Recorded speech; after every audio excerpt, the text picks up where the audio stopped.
I have a gray hair coming in. It's right here. Can you see it? I'm getting old. Hey guys, my name is Matt Johnson, and today I want to talk to you about the Vizelex ND Throttle adapter by the guys at Photodiox. Vizelex! You really can't help but pronounce it that way whenever you see it, because it's just such a cool name. It's like a supervillain or something like that. A lot of you have been asking me to review this thing for the past like 6 months, and I'm like, yeah, I'll do it really soon. And then I didn't, so I'm sorry about that. But hey, I'm going to do it now, and it's going to be awesome. But before we get to that, I have other big news, and that is that I got a Mavic Pro, or Mavic, however you pronounce it. There really needs to be like a pronunciation thing over the A, or it should be A or A. I don't know. Regardless, I'm really excited about this thing, and I'm planning on making a full comprehensive review about it in the future at some point. So leave me a comment if you want me to do that. It won't actually make me do it any faster if you leave a comment or not, but hey, at least I'll know that you care. Regardless, that's going to happen in the future at some point. But for now, let's talk about the Vizelex ND Throttle adapter. Before I jump right into this review, I want to talk about lens adapters in general. This is my bag of lens adapters that I bring with me to every wedding. And you're probably like, Matt, that is total overkill. But whenever you're shooting with like two A7S2s and an FS100 and sometimes a Canon 7D thrown into the mix, you have a lot of lenses and a lot of different camera systems, and you need to make all the lenses work with all of them.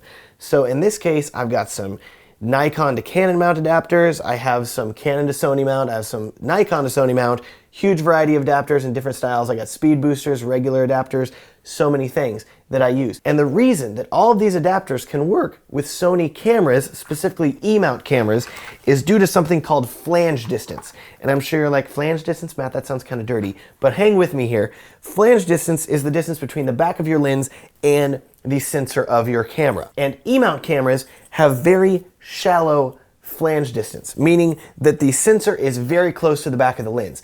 The benefit of this is that you can basically adapt nearly any lens system to E-mount because it's so shallow. So there are adapters for everything. There's adapters for Nikon, Canon, Sony, Hasselblad, Pentax. You've got pretty much everything except for some micro 4/3 lenses because they will not fit the size of a full frame or even a super 35mm sensor. But other than a few outliers, you can adapt nearly anything to this camera, which is amazing. So many cool lens adapters.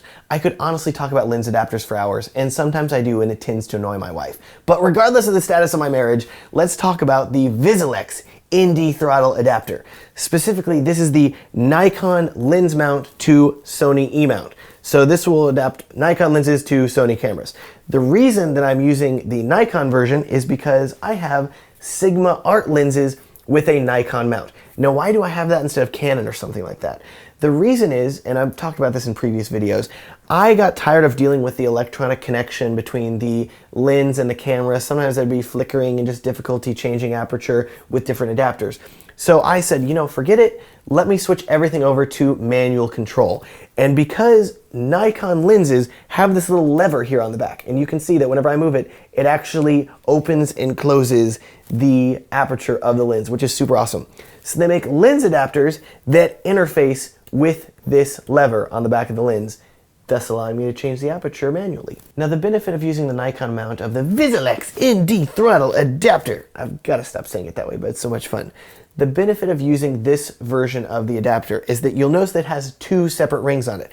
Specifically, there's a blue ring that lets you control the intensity of the ND filtration, and there is a black ring that lets you control the aperture of the lens. So with this adapter, you get manual aperture control and manual ND control on the adapter because it interfaces with a little lever on the back of your Nikon lenses. So now that my lens choice and my reasoning for purchasing this specific adapter is out of the way, I have two other things I want to talk about before we really get down to the meat of this review. The first is sort of an ethics statement, and that is that I'm not being sponsored by Photodiox to make this review. They didn't send this thing to me for free or anything like that. I am a fully independent, unbiased reviewer that just happens to have bought one and had a lot of people ask me how I feel about it. So now we're going to talk about it. The second thing I want to touch on, and this is honestly super basic, and I'm sure half of you are going to be like, duh, Matt, we already know this stuff, but hey, I want to cover it, is what is an ND filter and why do you need to use it? For all intents and purposes, an ND filter is a set of sunglasses for your camera.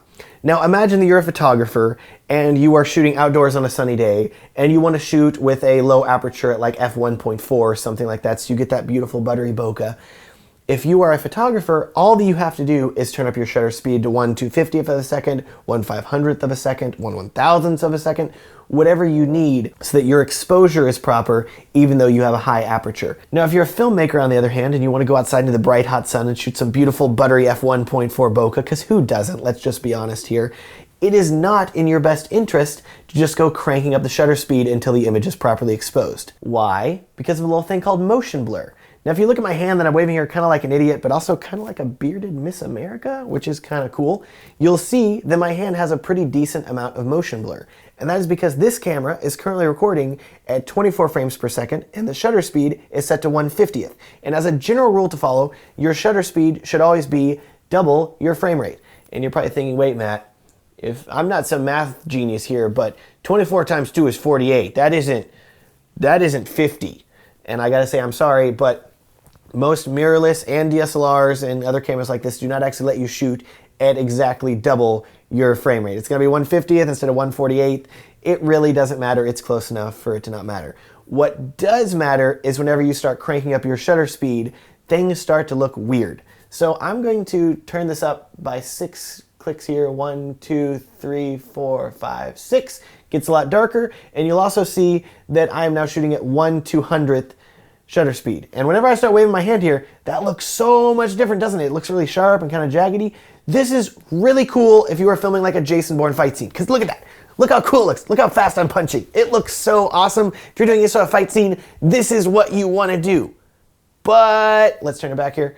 If you are shooting 1, 2, 3, 4, 5, 6, if you are shooting a wedding or something like that, that may not be the exact look that you're going for. So from a purely aesthetic standpoint, you're not going to want that super sharp, jaggedy look that you get by cranking up your shutter speed. And you're like, Matt, well then how do I shoot out in the bright sun? I want the beautiful buttery 1.4 bokeh, but if I keep the shutter speed set to 1/50th, everything is really blown out. That is where the lens sunglasses come in, specifically an ND filter. Now that all that's out of the way, let's get to the real meat of this review, the actual hardware. The first thing that you'll notice upon taking this ND throttle out of the box is that it has some nice heft to it. It's aluminum and glass, it has a really nice weight, it feels good in the hand, and it doesn't have any plastic parts where you're like, oh man, is this gonna snap off or something like that and break my lens? Like, everything feels really solid. The second thing that you'll notice is that upon rotating the aperture ring and the ND filter ring, they both rotate very smoothly. They're both well oiled. It's almost a sensual movement, if you will. The next thing you'll notice is that both the aperture ring and the ND filter ring have hard stops. Unlike some variable ND filters that I've used in the past that just keep rotating forever, this one has a nice hard stop so you can always tell if you're at the minimum or the maximum amount of ND filtration, which is really helpful. The only con about these two rings is that they're both ridged very similarly, so it's going to be hard for you to tell just by feel which one you are rotating if you're not looking. If you look, you're like, oh, the blue one's ND, the black one's aperture, duh. But if you are, say, behind the camera and you're unable to look at it and you need to go by feel, you're going to either guess and be like, I hope this one's ND, and just start rotating, and then you'll be able to see very quickly, oh wait, that was aperture. That is a big con unless you are actually looking at the ring to be able to tell. So keep that in mind. You're going to need to be able to look at things. Next, let's talk about ND visual quality. And for this ND filter, I would put it on the decent part of the ND visual quality range, which is something that I'm completely making up on the spot, just so we're clear. But for scale, imagine that putting sunglasses on the front of your lens to make ND filtration work is the worst possible DIY cheapest option that you have. Then there is the not quite so cheap, but still really cheap option of buying an ND filter from China that has no name brand at all and you don't even know what it is, and then you put it on your lens and it's actually plastic, and you're like, this is actually making my image worse in every possible way. There's no redeeming qualities. Why did I spend even like $30 on this thing? Then there is the decent portion, which most ND filters hang out in. It's the $100-ish range, where you get good ND, but you're gonna deal with some color cast and you're gonna deal with a little less sharpness. But in general, it's going to be usable and it will work for the majority of most situations that you're in and work pretty well. Then there is the ultra high-end like Heliopan. You're dropping $400 on just an ND filter and you're like, okay, I hope this works. And you put it on and it's like amazing and there's like angels flying and singing and you love it, but you're like, at the same time, you're like, I hope I don't drop this or lose this thing. This thing was $400. And then there's even the higher level than the Heliopan where you're buying a matte box and sliding 4x4 filters into it and your camera rig is all built out and you got to carry it on your shoulder and you look so cool. But if you're filming a wedding, that can get really tiring after like 8 hours. So I would not recommend doing that sort of thing.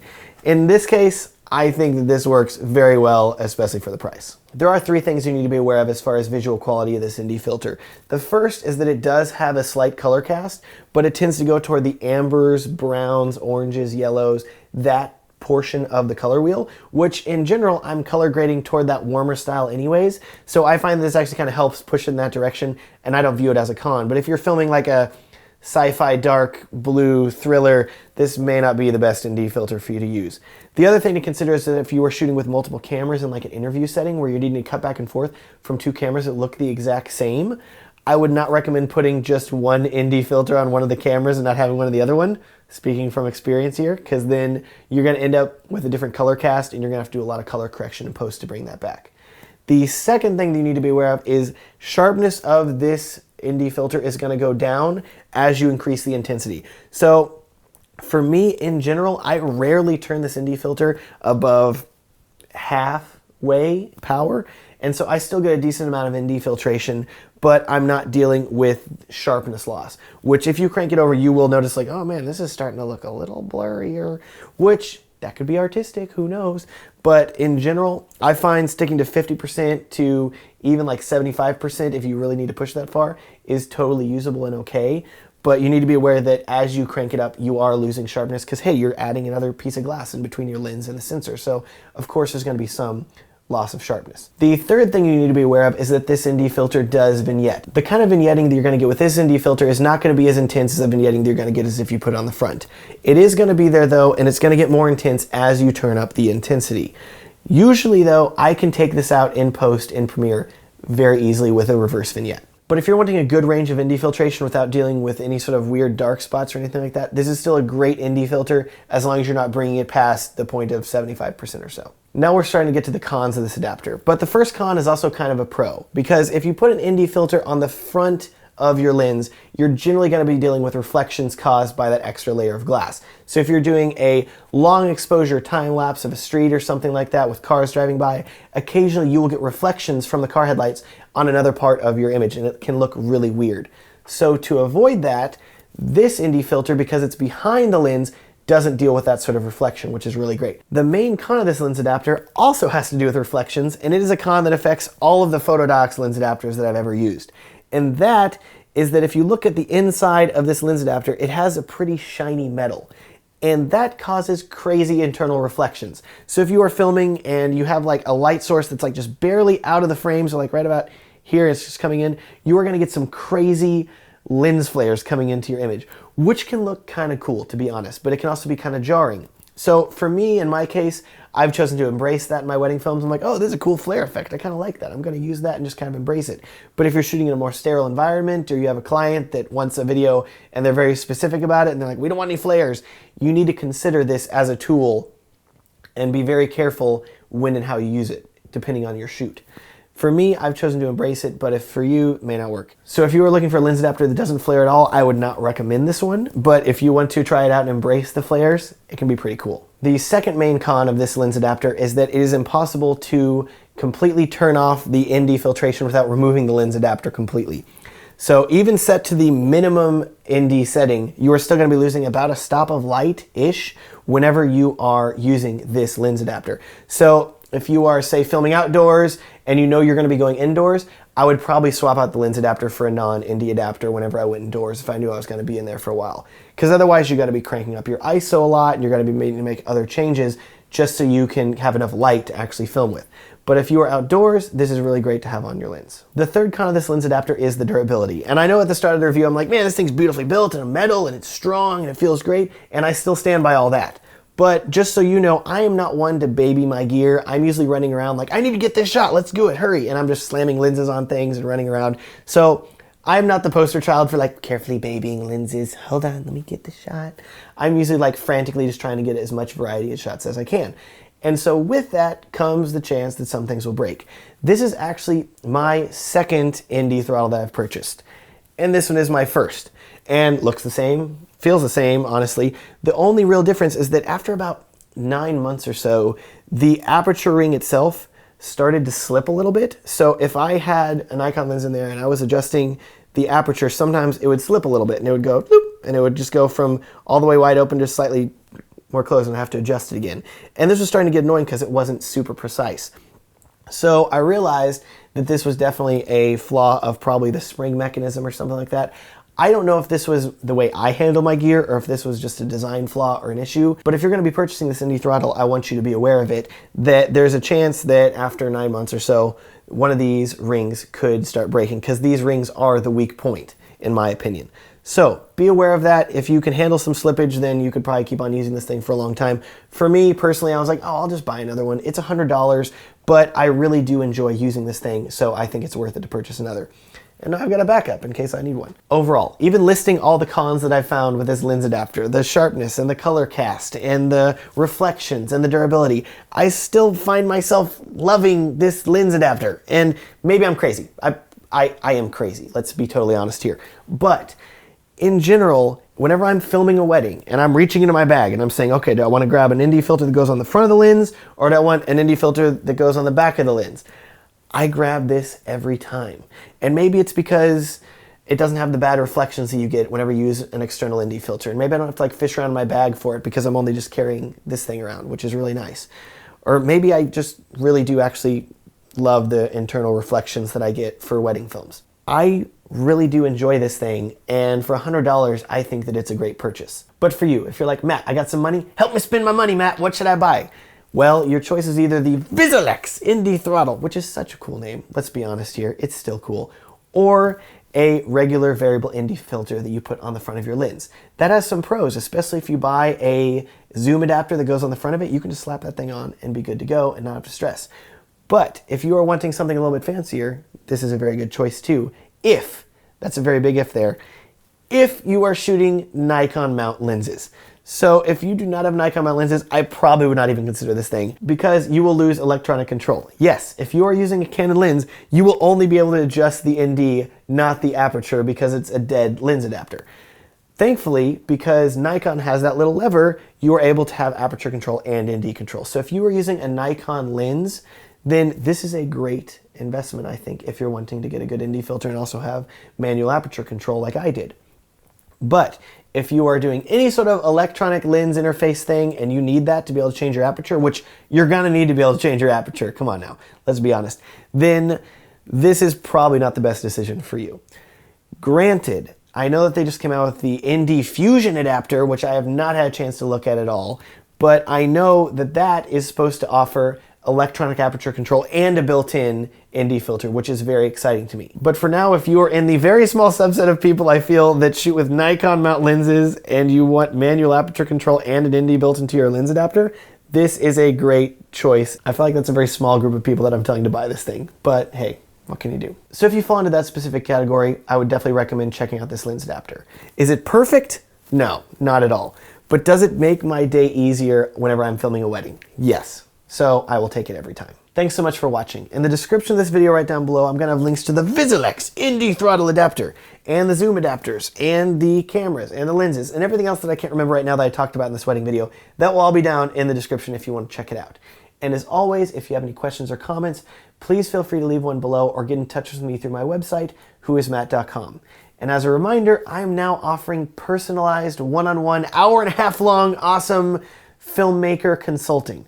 So if you are just starting out and want to learn more about filmmaking, or if you've been in the business for a while and you want to talk about wedding filmmaking and you want me to critique one of your wedding films, I'd love to do that. Or if you want to talk about pricing and packages and how to engage with couples and have them pay you what you think you're worth. Or if you want to talk about how to grow a better beard, I would love to talk to you about that. So if you want to check that out, there'll be a link in the description as well, and you can also check it out on my website, WhoisMatt.com/consulting. I've said my website twice now, so that's probably enough. But one more site, if you want to check out my wedding film production company, Filmstrong Productions at filmstrong.com, that'd be cool too. So thanks so much for watching, and I hope you have a great day.